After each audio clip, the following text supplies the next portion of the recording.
Məmnun qaldığınız hansı çəkilişiniz var ki, sevərək o işi görmüsünüz?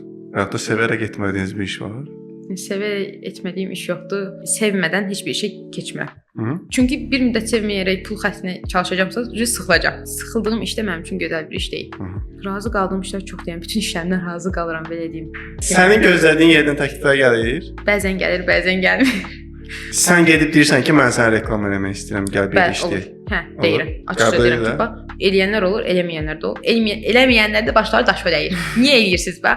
O dediyim o panel izləyiciyə aldanıb gedənlər çox olur. O da məni əsəbləşdirir. Sonra da gəlirlər deyirlər, biz səhifəmizə bu qədər şeyləmişik, budur, amma ki bəhrəsini görmürük. Onda içərimdən bir səs deyir, mən sənə demişdim, amma deyə bilmirəm sahibkara bunu.